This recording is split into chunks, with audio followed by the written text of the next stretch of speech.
Bom dia, meus irmãos.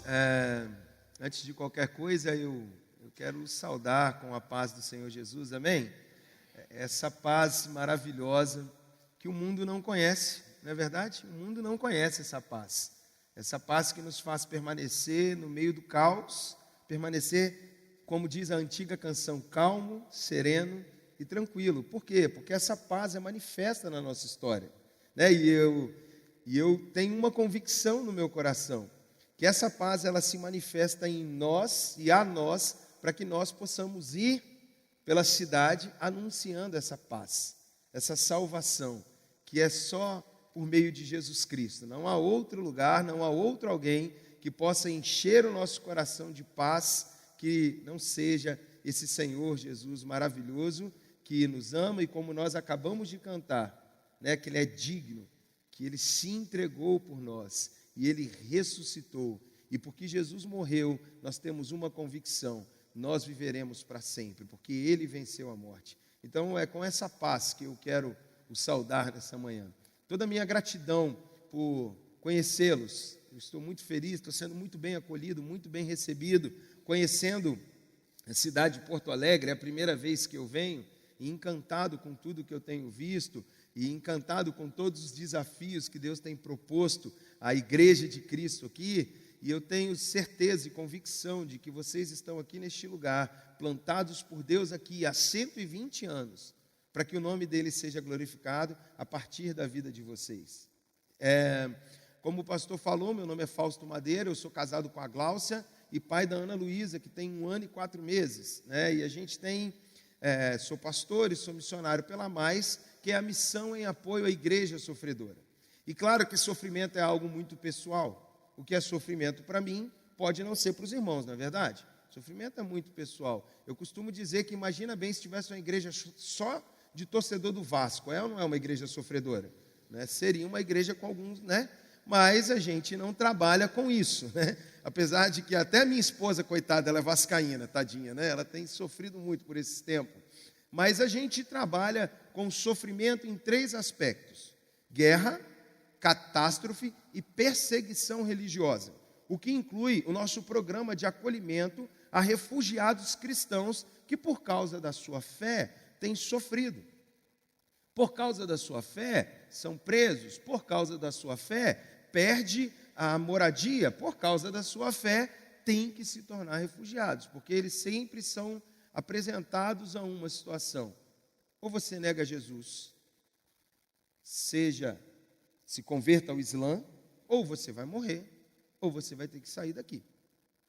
Então a gente tem trabalhado e, graças a Deus, nesses 4 anos que nós trabalhamos, 3 anos na verdade, com o acolhimento a refugiados, Deus nos deu a graça de receber mais de 200 irmãos meus e seus, com histórias difíceis até de ouvir, mas com uma fé inabalável em Jesus Cristo, nosso Senhor e Salvador.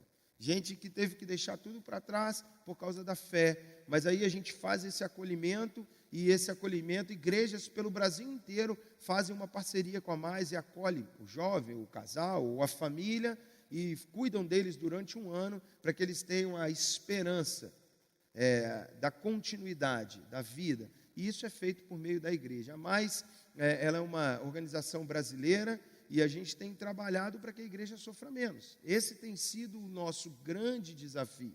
Esse tem sido o nosso grande esforço. Porque o apóstolo Paulo, quando ele escreve para a igreja de Corinto, em 1 Coríntios 12, 26, ele diz: enquanto um membro do corpo sofre, todo o corpo sofre com ele. E a Bíblia é muito clara a dizer que nós fazemos parte de um corpo. A Bíblia é muito clara a dizer que há um corpo do qual Cristo é o cabeça, e a gente vive em tempos onde a comunicação flui muito bem. Não há como nós dizermos que não sabemos que há sofrimento no corpo de Cristo, porque há. Nós sabemos disso. E toda vez que eu me vejo diante desse texto, eu olho para a minha vida e vejo se eu estou de fato sentindo a dor do meu irmão. Porque se eu não estiver sentindo a dor do meu irmão, eu preciso dobrar o meu joelho e pedir a Deus misericórdia, porque se há sofrimento do corpo e eu não estou sofrendo, o problema não está no corpo. O problema é que a minha conexão com o corpo talvez esteja equivocada. E por isso que a gente tem trabalhado, porque de fato nossos irmãos têm sofrido ao redor do mundo por causa da fé. Hoje, apesar desses poucos anos de existência, somente 8 anos, você conhece muitas organizações missionárias que têm muito mais tempo, mas pela graça de Deus, Deus nos deu aí 11 bases ao redor do mundo para cuidar desses irmãos. A nossa sede fica na cidade de Colombo, no Paraná, ali do lado de Curitiba mesmo, a gente faz parte da grande Curitiba. Lá a gente está construindo o que nós chamamos de cidade de refúgio, para melhorar a condição de acolhimento a esses irmãos. Então, eles são acolhidos, passam 4 meses com a gente, estudando cultura, língua portuguesa, tendo atendimento médico e psicológico. E aí, igrejas no Brasil os acolhem. Lá também a gente tem a nossa escola de missão, e aí é o centro administrativo de toda a organização. A gente tem base no Sertão, a gente tem base na Colômbia, base no Haiti, por isso que a Mais começou, por causa do terremoto de janeiro de 2010. A nossa base haitiana, para a glória de Deus, é 100% nativa. A gente não tem nenhum missionário brasileiro lá. Afinal de contas, a gente caminha com um lema, que missionário bom é missionário desnecessário. Ou seja, a gente foi para lá, a igreja nativa existe, a gente caminha junto, compartilha, ensina, aprende, e a partir do momento que eles conseguem andar sozinhos, a gente migra de campo, eles continuam ligados à organização, mas a gente acredita que o nativo faz o trabalho melhor do que nós fazemos. Né? A gente tem base em Uganda, onde nós atendemos um campo de refugiados com algo em torno de 50 mil cristãos e pessoas, de modo geral, fugindo da guerra da República do Congo. A gente tem base em Guiné-Bissau, base no Sudeste Asiático, no Nepal, na Ásia Central e na Itália e Oriente Médio. Esse tem sido o nosso trabalho. Aqui atrás tem um estande com algumas camisas, alguns livros da Mais, e também tem um panfleto, um folder com informações, inclusive com um convite. Se você quiser orar pela organização, você vai lá e preenche, marca, olha, eu quero ser um intercessor dessa causa. Eu quero ajudar a divulgar a causa, eu quero fazer alguma oferta. Então você preenche lá, deixa com a gente lá no estande, e nos ajuda a continuar, porque a Mais não tem R$1 do governo. Tudo que nós caminhamos até hoje foi resposta da igreja brasileira. Tudo que a gente construiu nesses 8 anos foi a igreja brasileira que se mobilizou e que nos enviou recurso e que nos permitiu alcançar irmãos que a igreja brasileira nem conhece, mas que tem sido cuidado e tocado para a glória de Deus. Antes de ir para a palavra, eu queria só passar um vídeo institucional, só para você conhecer a organização, e depois nós vamos para a leitura bíblica.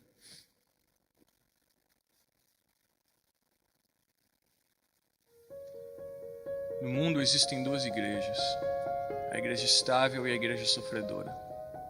Se você está assistindo esse filme, provavelmente faz parte da igreja estável. Então quem é a igreja sofredora?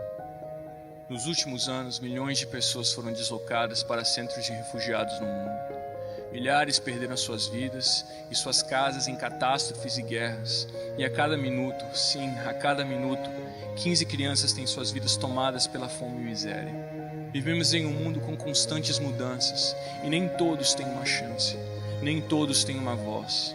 E todos os dias nossos irmãos, a igreja sofredora, são afetados por catástrofes, revoluções e perseguições e clamam por alguém que ouse erguer sua voz, que ouse ser a resposta. Com o sentimento de que juntos somos todos membros do mesmo corpo, de que juntos sofremos, mas juntos venceremos, nasce a Mais, missão em apoio à igreja sofredora. Somos guiados pelo chamado irresistível do amor de Cristo a atender o clamor da igreja espalhada pelo Brasil e pelo mundo. A Mais, por meio de projetos de desenvolvimento comunitário, tem tocado vidas que foram devastadas por catástrofes naturais, restaurando esperança para famílias ao redor do mundo com programas de microcrédito, acolhendo refugiados de guerra no Brasil e trabalhando com igrejas locais, mostrando que há nova vida em Cristo, capacitando e discipulando mobilizadores e missionários como escolas de missões para alcançar os lugares ainda não tocados pelo amor de Deus. Hoje o desafio chega até você. Juntos venceremos as adversidades, tocaremos corações e seremos a luz que o mundo anseia. Sabemos o quanto a igreja brasileira é capaz e você faz parte dessa colheita. A igreja sofredora precisa de você. Existe uma igreja que sofre todos os dias. Ouse ser a resposta. Fica o convite para que nós possamos caminhar juntos. Será um privilégio contar com a oração dos irmãos, de saber que a gente tem caminhado em unidade, em oração, para que os nossos irmãos sofram menos. Amém? Abra a tua Bíblia comigo no livro de Mateus, no capítulo 5, verso 16. Mateus, capítulo 5, verso 16.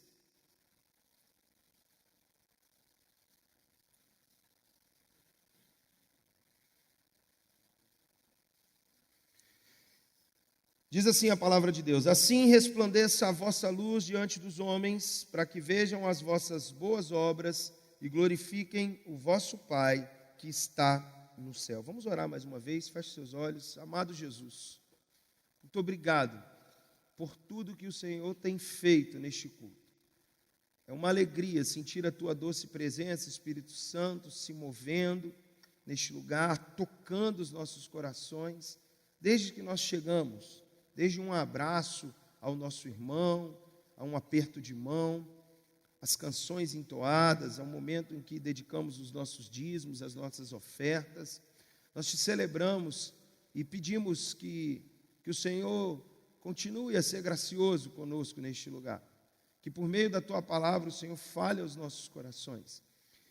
A minha oração é que, apesar de mim, das minhas limitações, mas porque a tua palavra que está sendo compartilhada, corações sejam tocados, vocacionados, para ser resposta à necessidade que esta cidade tem.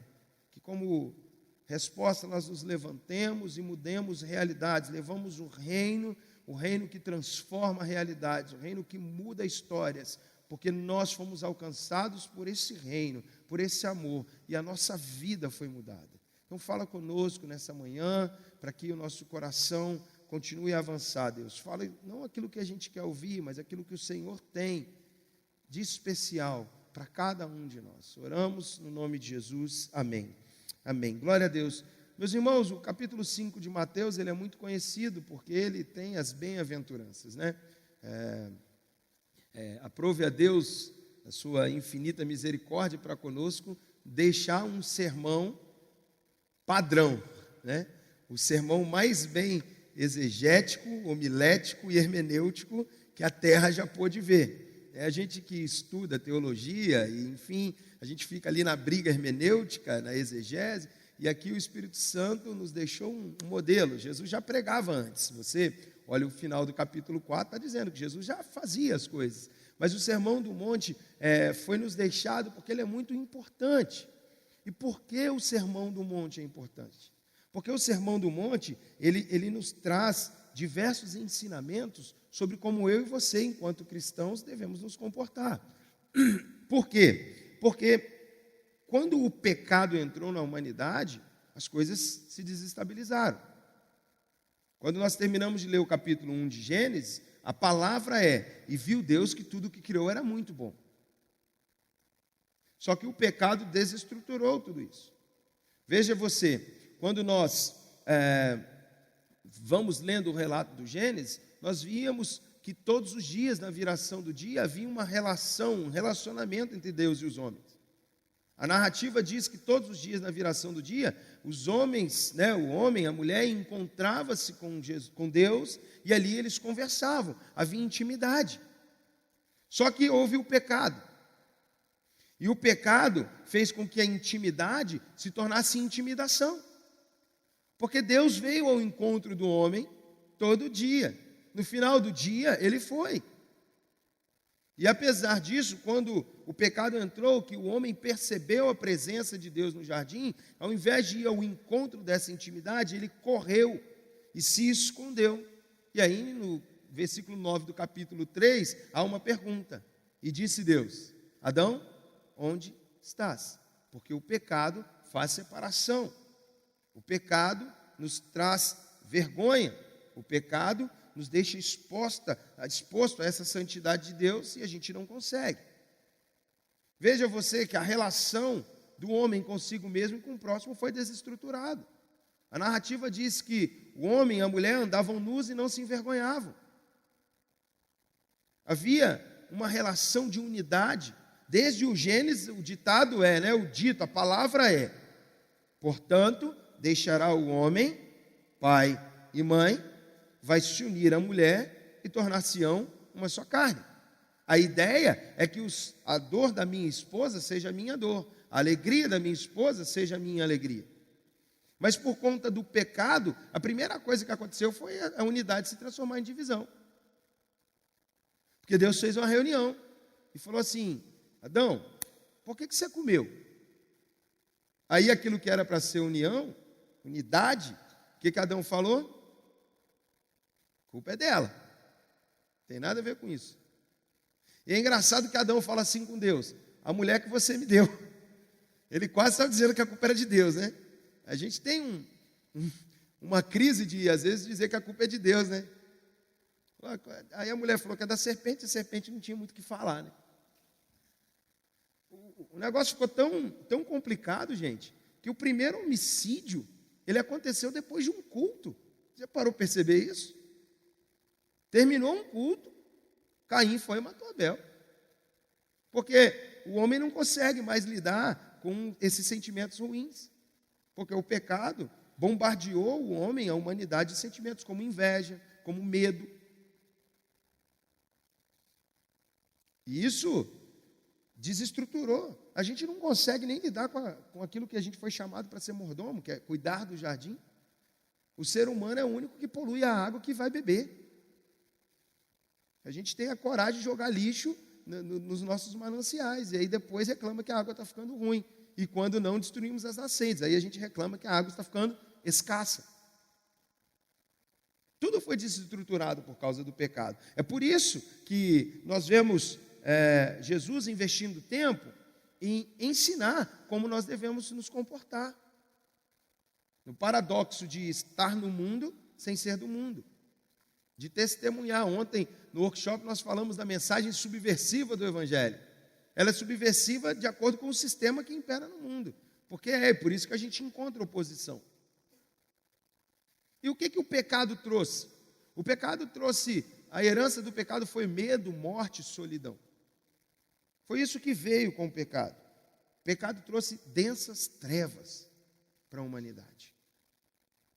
E pensando um pouco sobre isso, lendo esse texto, eu creio que Deus nos chamou para sermos faróis. E o texto está dizendo que a gente deve brilhar diante dos homens para que eles vejam as nossas boas obras e glorifiquem ao nosso Deus que está no céu.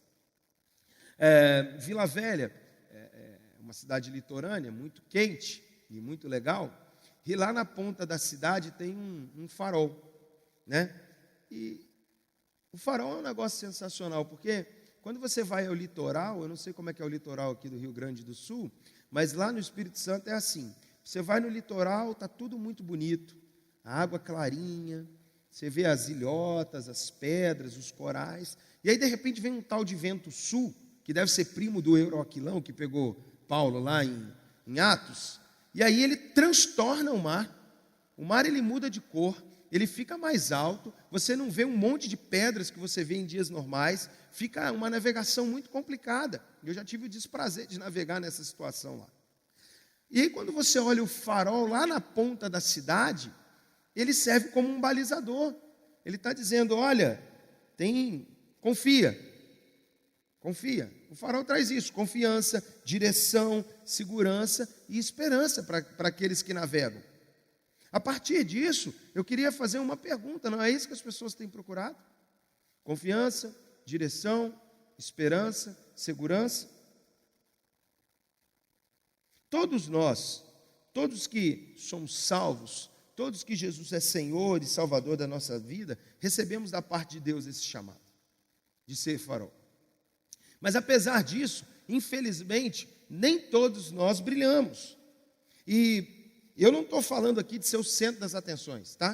Eu não estou falando aquele negócio de plateia e palco, não. Se tem alguém que tem que estar no palco, no centro, com todos os holofotes, é Jesus Cristo de Nazaré, é Ele que é o Senhor. Nós só somos cooperadores dele. Mas eu estou falando de chamado.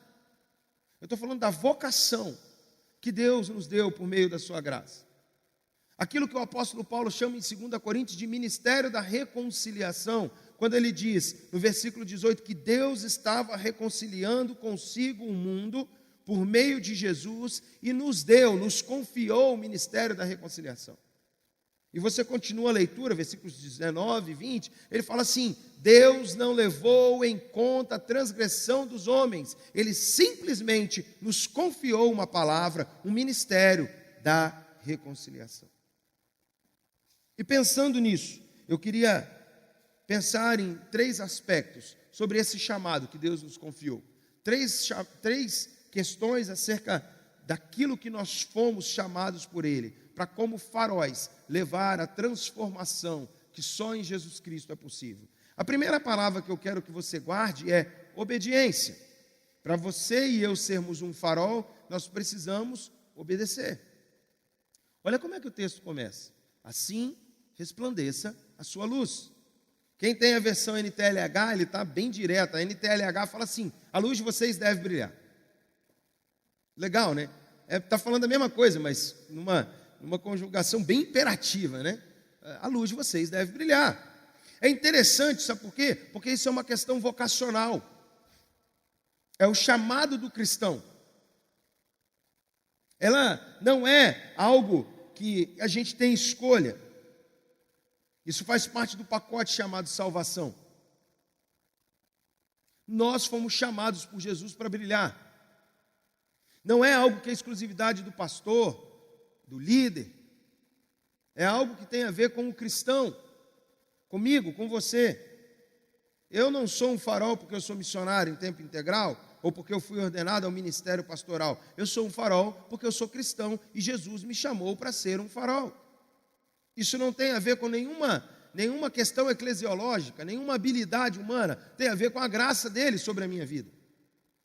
Eu fui chamado, você foi chamado por Ele para ser o farol. A gente deve deixar ou deve brilhar essa luz, porque é para isso que nós fomos chamados. Para quê? Para que as pessoas olhem para nós e tenham a esperança de uma vida nova, que só é possível em Jesus, de um porto seguro no meio da tempestade, que só é possível em Jesus. Ou seja, pessoas que estão do nosso lado, sofrendo, que a gente passa todo dia, que a gente trabalha com Ele, que a gente estuda com eles, estão sofrendo, e Jesus nos colocou lá para ser farol na vida daquela pessoa, de testemunhar das grandezas que só Jesus faz. A gente precisa obedecer, porque o texto está imperativo, não é opcional, meus irmãos. A gente não brilha a nossa luz quando as coisas estão boas. Jesus ali, quando Ele reúne, não tem só sacerdotes, não tem só levitas, tem um povo, de tudo quanto é origem, de tudo quanto é profissão. Ou seja, a vocação ela acontece na vida. Ela não acontece só no ambiente eclesiástico. Ela acontece com você como vendedor fazendo sua venda. Como contador, como médico, advogado, gari, sapateiro. Ela acontece na vida. E Jesus fala para aquele povo, para pescador, para tudo que tinha lá, Ele fala: a luz de vocês deve brilhar. E Ele não deixa uma escolha, Ele não está falando: olha, brilha a luz de vocês quando as coisas estiverem bem. Brilha a luz de vocês quando você não tiver problema. Nós trabalhamos com a igreja sofredora e os relatos dos nossos irmãos são muitos. E a gente podia ficar o dia inteiro aqui conversando sobre isso. Mas eu me lembro muito bem da história de um menino de 15 anos de idade. A gente tem gente de 15 anos aqui? 15 anos? 15 anos? 15 anos, lá em cima. E nada está lá. 15 anos. E esse menino, ele morava numa região do Uzbequistão. E não é muito legal para cristão lá. O Uzbequistão ele é muito confuso, porque ele é pós-comunista, e comunismo não gosta de gente junta. A última vez que teve um ajuntamento comunismo foi aquela cena lá da China, né? Da praça. E aí, além disso, o islamismo está entrando, então acho que a gente não é muito amado num lugar, não. E esse menino conheceu a Jesus, a vida dele foi transformada, e ele foi falar para um outro amigo de Jesus. E ele compartilhou o evangelho, e aquele amigo dele se encheu de alegria, de paz, porque Jesus se tornou Senhor da vida dele. E ele, super feliz, foi para casa dizer: pai, mãe, eu tenho uma novidade. Meu filho, o que foi? Você está muito feliz? Eu estou feliz porque eu conheci Jesus. Jesus mudou a minha vida, Jesus me salvou, Jesus me ama, Jesus é maravilhoso. Começou a fazer aquilo que a gente faz, né? O novo convertido, então, faz isso até para o poste na rua. E aí a gente está lá naquele negócio, e ele está falando, e qual foi a reação dos pais? Os pais pegaram o telefone e ligaram para a polícia. Meu filho é um criminoso, ficou doido. Está dizendo esse tal de Jesus aí. A polícia foi lá, falou, quem pregou para você? E claro que não foi uma pergunta carinhosa, como eu estou fazendo, né? Foi uma pergunta assim, olha querido, tudo bem? A gente ama muito você, mas eu gostaria... Não foi assim. E aí foi lá no rapaz que tinha pregado o evangelho. E aí colocou os dois. E aí perguntou para o menino que tinha se convertido naquele dia, poucas horas antes. A pergunta foi assim, você vai negar Jesus? Não, não vou. Não, nós vamos te matar. Você pode me matar, mas nós não vamos negar a Jesus. E aí o que a polícia fez com aquele menino? Na frente daquele que tinha pregado, executou ele. E aí pegaram o menino de 15 anos, que tinha pregado o evangelho, ao invés de matá-lo, cometeram um equívoco. Prenderam ele. Levaram o menino de 15 anos para a cadeia. E todo dia fazia todo tipo de terrorismo para que ele negasse Jesus. Todo dia o menino era torturado para que ele não negasse a fé dele.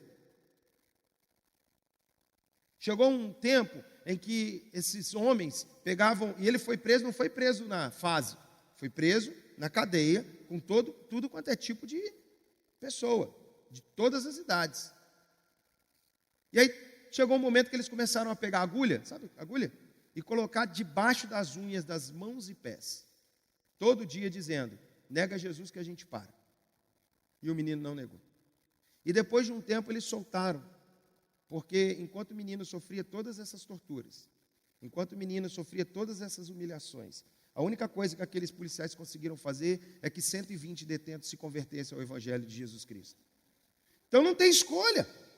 Não é opção, não é porque está bom.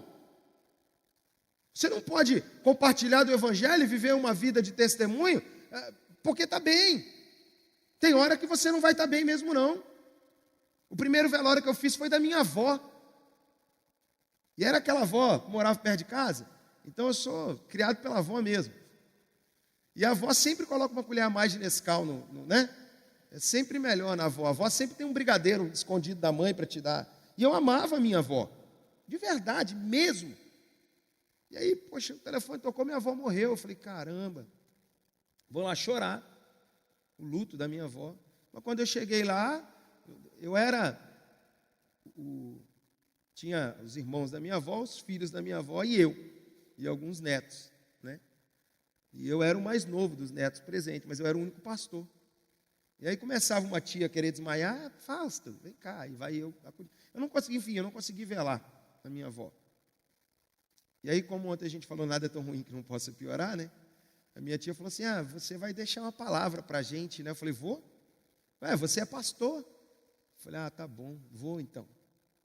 Ela falou, inclusive, sua avó gosta muito de uma música, qual? Como um farol que brilha à noite, como... Você pode cantar? Eu falei, Jesus amado, eu só queria chorar, minha avó. Mas eu não tinha escolha. Minha família é muito diversa, gente. Tem gente de tudo quanto é origem. Tem gente que gosta de bater um tamborzinho e tal, não sei o quê. E aí eu fui pregar o evangelho no meio da minha dor. E quando terminou, muitos dos meus familiares vieram dizendo, como pode ter paz em alguém no meio do caos? E eu falo, Jesus Cristo. Ele pode te dar paz.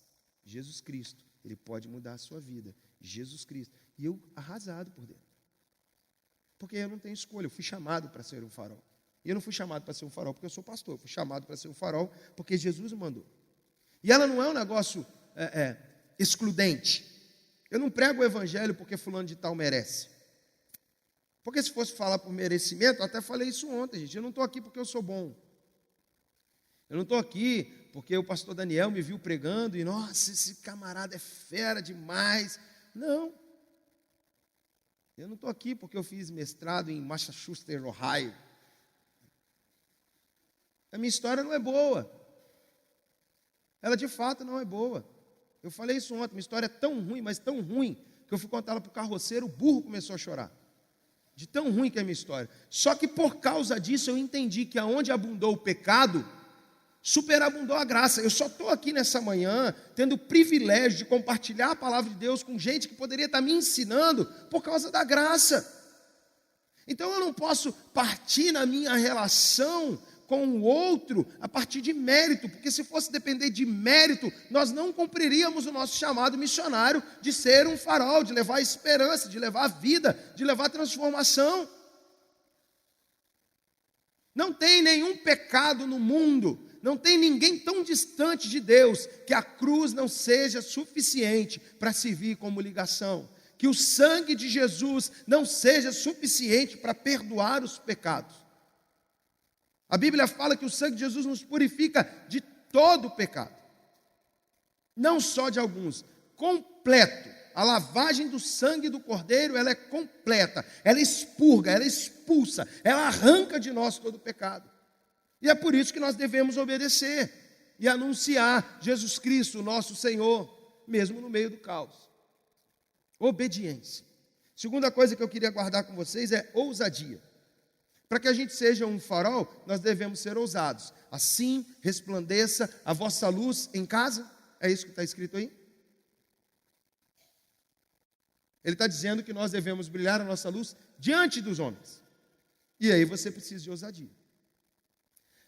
O que a gente percebe em um ambiente de trevas? Já reparou que ambiente de trevas é complicado? À noite em casa você levanta para ir no banheiro com a luz apagada, porque está memorizado, né?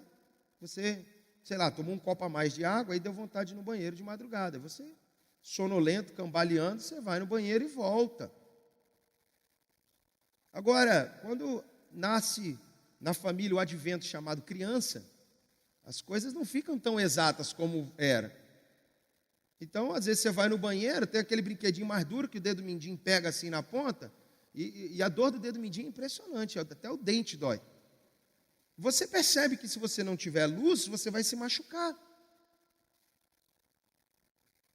Pessoas estão do nosso lado, todos os dias, no ônibus, no trabalho, às vezes em casa, o vizinho, na faculdade, na escola, se debatendo por causa desse desespero. Sabe por quê? Porque densas trevas têm cercado a humanidade.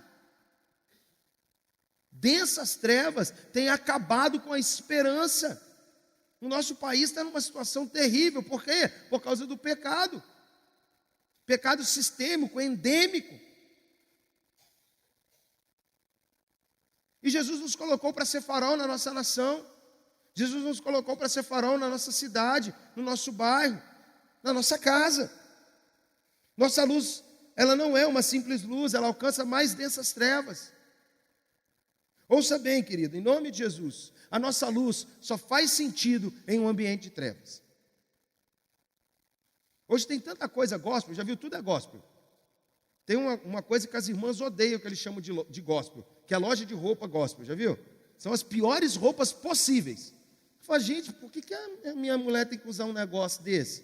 Tem uma cor de nada com nada, né? Uns negócios esquisitos. Tem tanta coisa agora.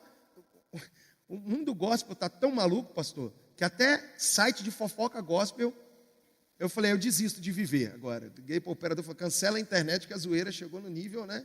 Como é que o cara vai criar um site para fazer fofoca crente? Antigamente a gente fazia mais velado, né? Falava assim, ô irmão, vem cá, deixa eu contar um negócio que aconteceu com o irmão, mas é só para a gente orar, né? Antes era assim, agora é fofoca mesmo. A gente, vamos fazer fofoca. Meu Deus. Agora, você imagina dentro dessa onda gospel, se você chegasse na igreja e tivesse um óculos 3D, espiritual gospel. Se você fizesse isso, se isso existisse, você colocasse agora nos seus olhos, eu iria fazer essa dinâmica, você ia olhar para o lado e os seus olhos iriam ficar ofuscados. Por quê? Porque tem um monte de farol brilhando aqui agora, amém? Glória a Deus pela vida de vocês, ia ser lindo, maravilhoso, mas aqui é mole. Aqui é fácil. Porque a gente ama todo mundo aqui, né? A gente canta, que bom e quão suave é que os irmãos vivam em... Aperte a mão do seu irmão e dê um sorriso para ele. Muito legal. Como é precioso estar junto a ti, irmão. É legal demais. Mas os campos estão brancos ali na calçada da Conde. Quem sabe um dia, na reforma da igreja, quando acontecer, ou antes, o pastor coloca uma placa bem grande no portão principal de saída, um outdoor bem grandão, com a mensagem virada para dentro, escrito assim, seja bem-vindo ao campo missionário. porque os campos estão brancos lá. E a gente precisa ter ousadia. A nossa luz só faz sentido em um ambiente de trevas. A nossa luz só faz sentido onde a escuridão tem reinado. Um farol só serve para ser farol se estiver escuro. Porque senão, não faz diferença nenhuma. Então, quando nós lemos Jesus falando sobre isso, a gente logo aprende que não se escolhe onde brilhar. A gente tem que ser ousado e brilhar na nossa casa, na nossa faculdade. Ah, pastor, mas é difícil. Ninguém falou que ia ser fácil. Ninguém falou que não ia ter oposição. Agora, uma coisa nos foi dita: eu estarei com vocês todos os dias, até o final. E se Jesus disse que Ele estaria conosco todos os dias, é porque Ele está. Eu sentindo ou não sentindo, Ele está, porque Ele é fiel. Ele não é homem, Ele não mente. Ele está com você aqui e agora, meu irmão. Ele está com você na situação difícil que você está passando. Ele não te abandona. E Ele é o único que pode transformar isso. E Ele é o único que nós podemos anunciar para as pessoas, que tem a capacidade de transformar pranto em festa, tristeza em alegria, arrancar cinzas da gente e nos colocar vestes de louvor. Só Jesus. Só Jesus pode mudar o cenário de Porto Alegre. Só Jesus pode mudar o cenário da Restinga. Só Jesus pode mudar o cenário da Vila das Papeleiras. Só Jesus pode mudar o cenário da Conde de Porto Alegre. Só Jesus. E eu e você precisamos ser ousados e andar por essas ruas, por esses lugares, brilhando como um farol. Então a gente precisa lembrar disso, obedecer a nossa vocação, aquilo que Deus nos chamou para ser e fazer, todo o tempo, brilhar a nossa luz. Ser ousado nos ambientes mais desafiadores. Às vezes a gente não entende porque Deus nos coloca para trabalhar com um chefe tão difícil, né? Você já chega amanhã, já tem um e-mail assim, já bateu a meta do mês? Eu sei, eu trabalhei com venda, gente. Eu não me tornei missionário porque eu dei errado na vida, não. Não tinha nada para fazer, vou virar missionário. Não foi isso, não. Eu já sempre fui gerente, administrador, e eu mandava esse e-mail. E aí, já bateu a meta? Acho que os crentes não ficavam muito felizes comigo, não. Eu tinha que fazer isso. Sabe, Deus nos colocou lá para ser essa luz. Terceiro aspecto, caminhando para o final, eu quero falar uma terceira palavra. Então eu disse que nós devemos obedecer, que nós devemos ser ousados ou ter ousadia, e a terceira palavra a guardar é a origem. Origem. Olhando para o farol, essa imagem tão bonita aí, já tinha esse farol aí? Poxa, que legal, glória a Deus. Eu não sabia. A gente olha para ele e percebe o que está acontecendo, né? Só que, parando para pensar, o que é um farol de verdade? O farol é um monte de material de construção. É ou não é? É igual essa igreja aqui. O que é essa estrutura? Estou falando da estrutura. É um monte de material de construção. Tem madeira, tem tijolo, tem argamassa, cimento, tinta. O farol é isso. E aí, quando eu comecei a olhar sobre isso, eu descobri que o farol por si só, ele não consegue emitir luz, ou irradiar luz. O farol por si só não serve para nada. É só uma estrutura, é só uma construção. Para o farol cumprir o papel dele, sempre dependeu de uma fonte externa. Para o farol ser farol, tinha que alguém ligar o disjuntor. Tinha que alguém instalar uma placa de luz solar. Tinha que alguém queimar azeite, combustível, petróleo, sei lá o que fazia nos tempos antigos. Para o farol ser farol, precisava de uma fonte externa, fazendo ele cumprir o papel dele. E o que isso tem a ver comigo e com você? Tem a ver com João 8, quando Jesus diz o quê? Eu sou a luz do mundo. A gente só consegue fazer diferença na vida das pessoas por causa da origem. A presença de Jesus em nós, a presença do Espírito Santo em nós. É só por isso que a gente consegue levar a transformação. Meus irmãos, eu tenho viajado pelo Brasil. Semana eu estou tendo a alegria de estar aqui, em Porto Alegre. Está muito legal. Semana que vem eu vou estar ali na Rocinha. Vocês estão vendo o que está acontecendo na Rocinha, né? E eu vou estar por lá. Meu primo me ligou e falou, cara, cancela essa agenda, pelo amor de Deus, está muito difícil. Eu falei, ninguém falou que ia ser fácil, né? E as pessoas nos olham, eu não consigo entender por quê, Mas tem uma coisa de ficar olhando, aí começa a seguir na rede social, ficar pesquisando no YouTube pregação, as pessoas nos olham, é normal. E eu tenho tentado brilhar, de verdade. E eu acho que, de alguma maneira, eu tenho até conseguido, senão o teu pastor não ia me deixar pregar hoje de manhã aqui. Ele passou o dia inteiro comigo ontem. E eu já fui pastor de igreja, a gente fica meio que de olho, né? Fala, não, rapaz, entrou uma programação nova aqui, urgente. Eu me lembro que minha mãe teve câncer na tireoide, e eu tinha bem acabado de perder minha avó, e o coração fica meio apreensivo, né? Mas graças a Deus está tudo bem, minha mãe fez a cirurgia, tirou a cirurgia, está bem, minha mãe está inclusive melhor do que eu lá. E aí, eu cheguei no hospital, coração pesado, pois tinha perdido minha avó, minha mãe nessa situação, coração apertado, fui lá visitar a mãe, que ela tinha feito a cirurgia. E aí, quando eu cheguei lá, clima muito pesado, eu sou um pouco brincalhão, e vocês nem perceberam isso. E aí, a minha mãe foi me chamar, né? Ela falou, Fausto, que mexeu na corda vocal, igual o Pato Donald me chamando. E aí, eu conversando com ela, toda Fausto. Aí, para quebrar o clima, eu falei, mãe, não me chama não, mãe, tá feio, manda um WhatsApp para mim, que tá esquisito você me chamando aqui, tá feio. E aí, ela, mãe é mãe, quem manda é a mãe, não a gente, né? Aí a enfermeira foi aplicar, sei lá, soro, não sei o que remédio que a enfermeira foi colocar, e aí ela falou, Fausto. Quando ela falou isso, a enfermeira, ela parou o que estava fazendo e olhou para mim. Aí eu dei 2 passos para o lado e colei na minha esposa, né? Eu vou ficar perto da minha esposa, sei lá, né? Não lembro dessa pessoa. Eu colei na minha esposa para ela ver que eu era casado, pelo menos, né? E aí ela falou assim, seu nome é Fausto? Eu falei, nome estranho, né? Difícil de achar. Meu nome é Fausto, por causa do meu avô gaúcho, inclusive. Avô gaúcho, a gente chama ele de avô gaúcho. É Fausto, Aí ela fez uma pergunta difícil de responder nesses dias, pastor Daniel. Você é pastor? Aí me deu um veja bem. Eu falei, veja bem. Respirei fundo e falei, olha, querida, eu sou pastor, posso orar por você, não vou te pedir dinheiro, estou à sua disposição para te servir. Aí ela, meu Deus, eu não acredito nisso. Que honra te conhecer. Eu falei, uai, meu Deus, você é uma referência para mim. Aí eu falei, filha, você está ruim de referência. Tem uns negócios melhores para você acompanhar. Ela não acredita. Aí ela começou a falar algumas coisas da organização, da Mais. Eu falei, está explicado, você está me confundindo.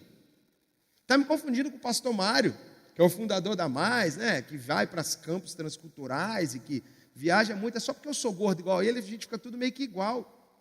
Ela, não. É você mesmo. E, gente, a mulher começou a dar meu currículo ministerial. E aquilo foi me assustando. E ela olha para mim, é Deus no céu e você na terra. Ela começou a falar uns negócios. Acho que ela estava exagerando, mas enfim. Me deu um desespero de coração. Me deu uma tremedeira nas pernas. E a única coisa, com a educação, eu estava sorrindo para ela, mas eu estava no meu coração dizendo assim, Deus, cuida dessa menina, porque se eu tropeçar, eu sou limitado. Eu sei quem eu sou quando um carro me fecha, gente. Graças a Deus aqui vocês são bem crentes quando toma fechado no trânsito, mas eu sei quem eu sou. Eu sei quando eu estou vendo jogo de futebol e o juiz rouba contra o meu time. Sabe? Eu sei. E o meu desespero foi de Jesus. Se eu tropeçar, que essa moça tem o Senhor como referência. Eu fico muito feliz em saber que de alguma maneira a gente tem podido servir o corpo de Cristo. E eu só consigo servir o corpo de Cristo porque eu faço parte do corpo de Cristo. Eu só consigo servir a igreja porque eu tenho uma igreja. Eu não sou um cara desigrejado. Mas é desesperador. E eu falei com ela, amém, minha irmã, ora por mim para eu não me enrolar na vida e tal. Sabe, a grande questão aqui é que sem Jesus eu posso até iluminar, mas vai ser por pouco tempo. Porque eu sou fogo de palha, o eterno é Ele, não eu. Então, o que garante que eu vou cumprir o meu papel de farol? O que me garante que eu não vou ser uma construção sem sentido, desnecessária, é a presença de Jesus dentro de mim. É essa presença que me empodera, é esse Espírito Santo habitando em mim, é que me faz avançar e levar a transformação. É por isso que em Atos 1,8 o texto diz que nós receberemos poder. É por isso que o apóstolo Paulo diz em Romanos 1,16, eu não me envergonho do Evangelho, porque ele é o poder de transformação. E isso que nos era necessário já nos foi dado. O Espírito Santo já foi derramado sobre nós. Aquilo que nós precisamos para vencer essas barreiras, o Senhor Jesus já nos deu. Eu e você somos resposta para as necessidades de Porto Alegre, respostas para as necessidades do Rio Grande, respostas para as necessidades do Brasil, respostas para as necessidades dos confins da terra. Amém?